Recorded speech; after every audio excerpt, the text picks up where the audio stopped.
Welcome back, guys. Today I'm going to work on some glazing on this piece. It's nice and dry, and I just want to say that a lot of people, when they glaze, they do their top coat first, their clear coat, excuse me, and then they put their glaze over top. That is definitely a great way to do it, but sometimes I really enjoy the unknown of how the glaze is going to mix with my piece and stain the paint, and I actually like that look. So today my technique for this one is going to be to glaze directly on the wood, and then once that's dried and blended, I'm going to do my clear coat over that. So I just want to make sure that you know that it is unpredictable. Sometimes it can get a little bit muddied up, and once it's stained, it's a lot harder to fix. So just proceed with caution. I'm using Valspar's Antiquing Glaze and just a little cheap brush to kind of get into the edges and the detailing, and then I'm wiping it off with a cloth. I like to get up here in the edges, and I like to start working in small areas. I don't want to get too far ahead of myself, so I'm just going to kind of put some in here. That's good for now. And then I'm going to go ahead and start wiping it off and rubbing it in. You can do circular motion, you can do up and down, just whichever you prefer. I do like to just kind of keep it clean. I don't like to like get globs of the glaze in there, so I kind of try to get it out. This drawer sticks up a little bit, so just gotta kind of keep an eye on that.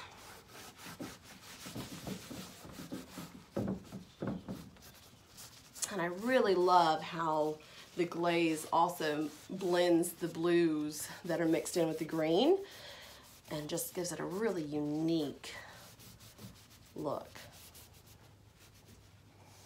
I definitely recommend wearing gloves as well, otherwise you'll have brown hands. And it looks like you've been changing the oil on your car, and it can look like that for several days afterwards if you don't wear gloves. It does not come off easily. Now, I don't know if the lighting, you can kind of see the difference there, but it kind of makes it a little bit darker. And I just think it looks so cool. So I'm just going to finish this drawer first. And with the glaze, you don't have to do the back and forth. You can get your brush and just kind of get in there. It's all right.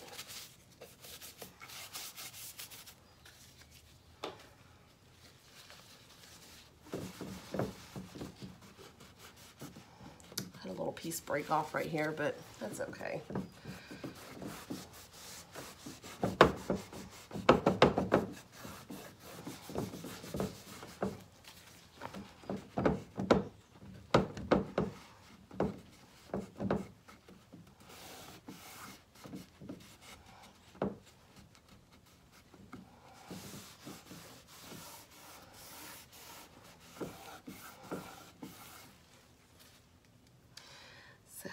As you can see, you've got that nice darker color as opposed to like just the plain paint. I'm going to come back over here and finish this siding. Let me get my camera over here moved.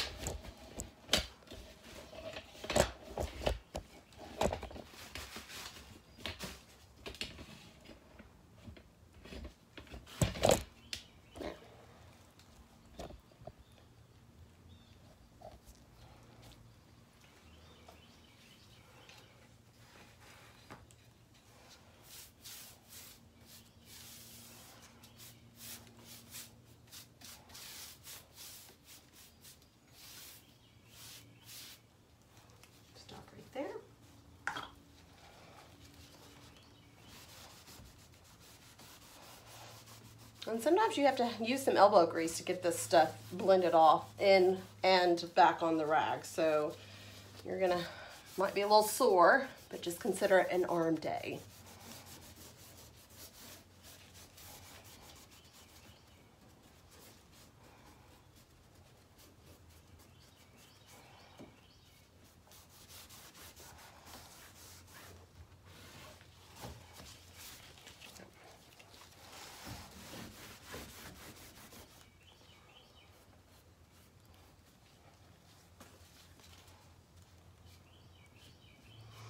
I did run out of the nice little towels from Home Depot that I usually pick up, so I'm using an old napkin.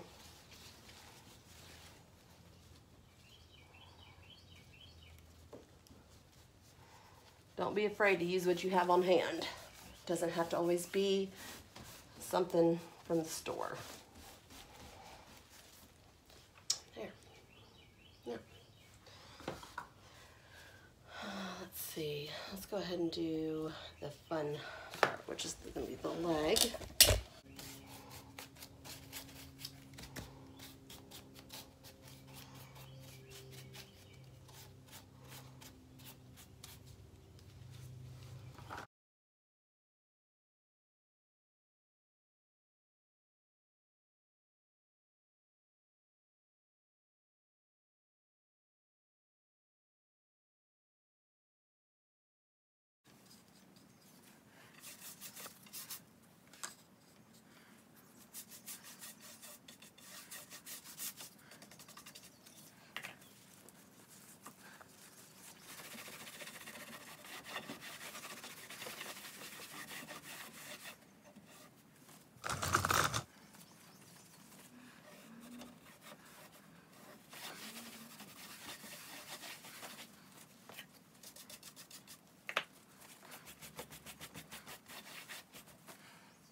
I'll switch you over to this side now.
There it is. All right.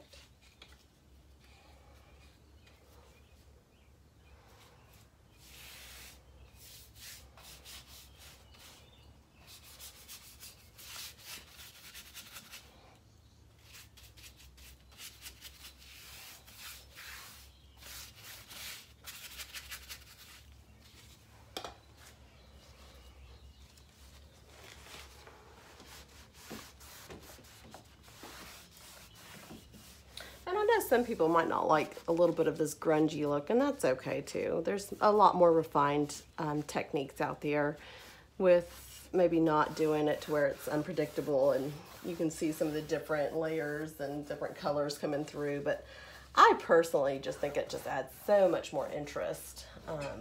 And we will be doing some of those where they're a little bit more fine-tuned than this one. But because this one has so many, or because this piece has a few bumps and bruises along the way, I feel like it helps them blend in more to just go ahead and kind of add some dimensions and allow some of those different colors to kind of shine.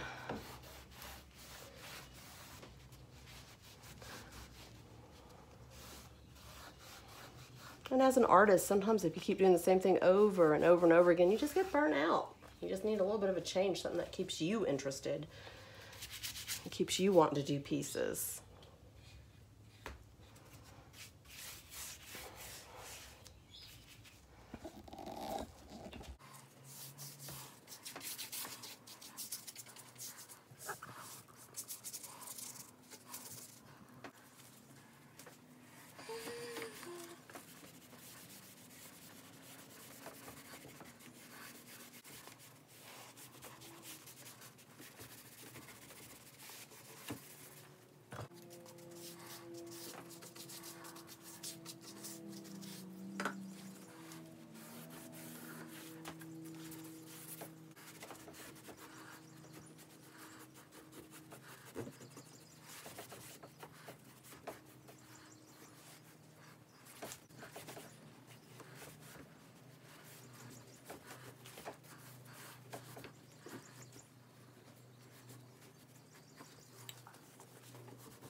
Just love how that brings that out. Look how pretty that is. Let's see if you guys can see.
I appreciate you watching my video. I hope you enjoyed it. Have a great day.